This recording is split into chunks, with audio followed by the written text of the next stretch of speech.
vous avez déjà eu une migraine, une vraie migraine, c'est que vous savez que ça peut vous clouer, vous pourrir la vie pendant plusieurs heures, voire plusieurs jours. Et le pire, c'est que parfois on ne sait même pas pourquoi c'est arrivé et que faire pour pas que ça recommence. Pourquoi on fait la différence entre migraine et mal de tête? Parce que ce sont deux choses différentes, même si elles se ressemblent évidemment. La migraine, c'est une vraie pathologie neurologique. Typiquement, ça donne des maux de tête d'un seul côté. Ce sont des douleurs pulsatiles, c'est-à-dire ça tape comme si on entendait et on sentait nos battements de cœur dans la tête. Et c'est aggravé par la lumière et par les bruits. Si vous avez des maux de tête avec ces trois critères, il y a déjà des fortes chances que ça soit une migraine. En plus, c'est souvent associé à d'autres symptômes, par exemple une sensation de nausée, dégoût des aliments, vomissement, l'impression d'avoir le nez ou le visage congestionné. Et parfois, c'est associé à ce qu'on appelle une aura, c'est-à-dire troubles visuels, fourmillements et d'autres symptômes neurologiques. Si vous vous êtes reconnu dans cette description, sachez que vous n'êtes pas les seuls. On sait que la maladie migraineuse est fréquente, ça touche une personne sur 6 et on sait que c'est un peu plus fréquent chez les femmes que chez les hommes. On pense que un petit 2/3 des personnes migraineuses sont des femmes. Que faire dans l'immédiat quand on a une migraine? Avant de vous dire les 5 astuces, sachez que tout ce que je vais vous dire maintenant obéit à une règle précise, c'est agir le plus tôt possible. Beaucoup de personnes disent « je sens que je commence à avoir une migraine », surtout quand on en a déjà une, on reconnaît les premiers symptômes de début. Et se disent « bon, je vais attendre de voir si vraiment c'est une migraine qui va rester ou si elle va partir ». C'est l'erreur à ne pas commettre. Je vous dirai d'ailleurs tout à l'heure d'autres erreurs à ne pas commettre. Si on sent qu'il y a un début de migraine, on agit le plus tôt possible. On fait quoi? 1. Isolement sensoriel, c'est-à-dire qu'on se met le plus tôt possible dans un endroit où il y a le moins de bruit possible et le moins de lumière possible. Idéalement, 0 bruit, 0 lumière. Pourquoi? Parce que la migraine est aggravée par la stimulation visuelle et auditive. Moins de stimulation, moins d'aggravation de la migraine. 2. On prend les médicaments contre la migraine le plus tôt possible. On n'attend pas que la douleur soit la plus insupportable pour la prendre. Ça arrive surtout chez les personnes qui disent « je vais essayer d'éviter de prendre les médicaments » ou chez les personnes qui ont l'habitude de supporter certains désagréments. On dit « bon, allez, je prends encore sur moi et j'attends ». Il y a 2 erreurs qu'on commet quand on fait ça. Premièrement, plus on attend que la douleur soit élevée et plus sa descente va être très lente et elle va mettre du temps avant d'arriver à la disparition. La deuxième erreur, c'est que plus la douleur a été élevée et plus les médicaments simples vont être inefficaces. Et plus on prend le traitement tôt, plus des traitements simples vont être efficaces. Typiquement dans la migraine, la plupart des personnes pensent à prendre du paracétamol. C'est plutôt aussi des anti-inflammatoires si on n'a pas de contre-indication ou même de combiner les deux. Beaucoup de personnes disent « moi le paracétamol seul ne suffit pas, l'anti-inflammatoire, ibuprofène ou un AINS autre ne suffit pas complètement ». Prendre les deux en même temps peut suffire, surtout si c'est pris tôt, une fois de plus. La migraine, il y a une règle simple. Tu la sens, tu la soignes. Attention cependant à une chose avec les médicaments. On est en train de dire de les prendre les plus tôt possible, mais on n'est pas en train de dire de les accumuler. Si on commence à prendre les médicaments, 2-3 heures après on a encore mal, on reprend le même médicament, puis 2-3 heures après un autre médicament, au bout d'un moment on sait plus ce qu'on a pris, ce qu'on n'a pas pris, donc on risque de se faire une surcharge et donc une intoxication médicamenteuse. Ça peut jouer au niveau du foie. D'ailleurs je vous en ai parlé dans une vidéo où je vous explique comment le foie fonctionne, comment on sait qu'il y a des symptômes que notre foie est fatigué, et je vous ai dit que le foie joue un rôle dans le fait d'éliminer les médicaments. On en a parlé aussi dans une autre vidéo sur les reins. On prend les médicaments le plus tôt possible, mais on suit les règles, surtout que si on a pris beaucoup de médicaments contre la douleur, il peut y avoir ce qu'on appelle l'effet rebond, c'est-à-dire que la douleur puisse remonter après, donc on suit vraiment les règles d'utilisation de chaque médicament qu'on prend. Numéro 3, une bonne hydratation. Je ne suis pas en train de dire que la déshydratation, c'est la cause des migraines. En revanche,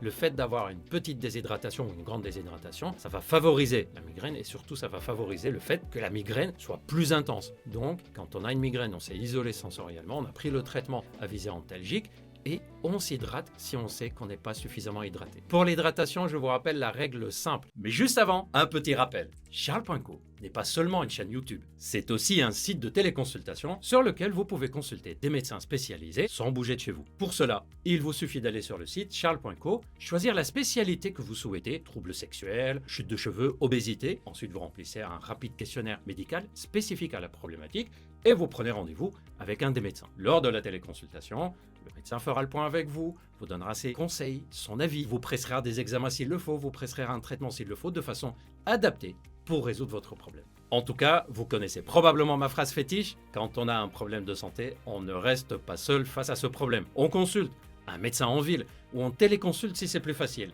Et Charles.co a été créé justement pour faciliter cette démarche. Si vos urines sont foncées, c'est que vous êtes déshydraté. Si vos urines sont claires, c'est que probablement que vous êtes bien hydraté. Et si vous voulez savoir plus sur ce que la couleur des urines dit de notre état de santé, allez voir la vidéo que je vous ai déjà faite sur ce sujet. Numéro 4, le café. La caféine et le café sont reconnus pour avoir un effet positif, diminuant la douleur de la migraine. Mais attention, c'est possible si vous arrivez à l'avaler. Si vous avez des nausées, des vomissements, ne vous forcez pas à boire le café au risque de vomir encore plus. Et aussi, ne pas exagérer dans la quantité de café. C'est-à-dire, si vous buvez 1 ou 2 ou 3 tasses de café, ça devrait aller. En revanche, 5, 6, 7, 8, 10 tasses de café en vous disant plus je vais augmenter ma caféine, plus je vais soulager ma douleur. Déjà, vous allez avoir le risque d'avoir quelques effets secondaires de type palpitation et la tension artérielle qui monte, ce qui va augmenter la migraine. Mais aussi, vous risquez d'avoir l'effet un peu paradoxal, c'est-à-dire petite dose de café, ça soulage la migraine, grande dose de café, ça l'aggrave, voire ça la provoque. Numéro 5, changement de température. Idéalement, l'application de froid au niveau du front ou au niveau de la nuque, l'application de froid au niveau de la tête a montré dans quelques études que ça peut aider à apaiser la douleur migraineuse. Les erreurs à ne pas commettre. Attendre longtemps avant de prendre les mesures pour diminuer la migraine. Autre erreur, c'est le fait de continuer à regarder des écrans. Et oui, le fait de regarder des écrans, c'est une stimulation visuelle. Or, même si on s'est mis dans une chambre noire, qu'on s'est isolé sur le plan sensoriel, mais qu'on regarde les écrans parce que ça détourne notre attention, en fait, c'est quand même une lumière et ça va aggraver la douleur de la migraine. Une autre erreur à ne pas commettre, c'est le fait de mélanger, multiplier les médicaments, à ne plus savoir ce qu'on a pris, ce qu'on n'a pas pris. Comment réduire le risque que ça recommence? On peut essayer de repérer ça parce que la maladie migraineuse, c'est souvent lié à un terrain personnel, c'est-à-dire une prédisposition à faire de la migraine, et aussi quelques facteurs qui déclenchent la douleur migraineuse. Les choses qui évitent au mieux de déclencher la migraine quand on a un terrain migraineux. Le fait d'avoir un bon sommeil régulier, le fait de manger si possible à des horaires réguliers, parce que les changements dans le rythme glycémique, les hypoglycémies aussi, peuvent donner un déclenchement de la migraine. Activité physique régulière, le sport diminue la migraine. Une hydratation correcte et une gestion du stress. Plus on est en état d'anxiété de stress, plus on risque de ressentir des migraines plus fréquentes et plus intenses. Et enfin, le fait d'avoir une activité sexuelle épanouie. Sauf que, évidemment, je ne vais pas vous demander de faire l'amour pour calmer la migraine, mais sachez qu'il y a plusieurs études qui ont montré que le fait d'avoir un orgasme, c'est quelque chose qui a un effet antalgique, y compris sur les migraines, mais aussi les douleurs de dos et d'autres douleurs. Mais vous doutez bien, quand on a une migraine, il faut déjà avoir envie de faire l'amour. Et quelles sont les choses qui peuvent déclencher la migraine? Le manque de sommeil, l'alcool, l'utilisation importante des écrans, les troubles de la vision non corrigés et malheureusement certains aliments, mais qui ne sont pas forcément les mêmes d'une personne à une autre. Prenez le temps de repérer sur vous-même et quand vous remarquez à chaque fois que vous avez une migraine, c'est après avoir mangé tel ou tel aliment, vous avez intérêt à le supprimer, même si ce n'est pas un aliment connu pour donner un problème particulier. Parfois, travailler dans un endroit renfermé et le fait de manquer un peu d'oxygène parce que l'endroit est trop renfermé peut déclencher leur migraine. Et enfin, pour éviter les récidives, si votre médecin vous a proposé un traitement de fond,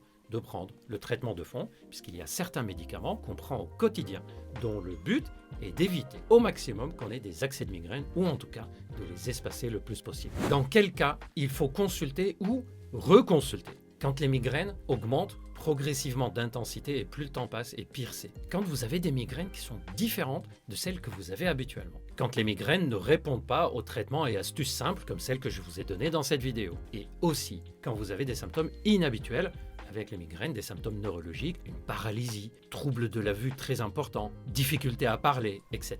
Et je vous conseille aussi de consulter si vous remarquez que pour ne pas avoir beaucoup de migraines, vous vous mettez à consommer de plus en plus de médicaments. Ça, c'est le signe que votre migraine s'est aggravée, qu'il faut peut-être un traitement de fond ou qu'il faut peut-être nettoyer des médicaments que vous prenez. Ça veut dire de faire le tri, lequel sera efficace et lequel vous êtes en train de prendre et sans savoir, c'est en train de vous donner un effet plutôt inverse que celui recherché. Voilà, maintenant vous savez qu'une migraine, ça se traite sur le coup et ça s'évite tant que possible entre les accès de migraine. J'espère que cette vidéo vous a plu. N'hésitez pas à la partager pour aider des personnes migraineuses à mieux connaître les petites astuces et comme vous voyez, elles sont simples, concrètes, validées médicalement. Partagez aussi pour faire vivre cette chaîne. C'est votre chaîne. Moi, ça me fait plaisir de venir vous faire plein de vidéos ici. Mettez des petits pouces, ça me fait super plaisir. Mettez-moi dans les commentaires si ces sujets vous intéressent. Abonnez-vous pour faire grandir cette chaîne. Moi, je vous donne rendez-vous très bientôt pour plein d'autres vidéos sur plein d'autres sujets. Prenez bien soin de vous.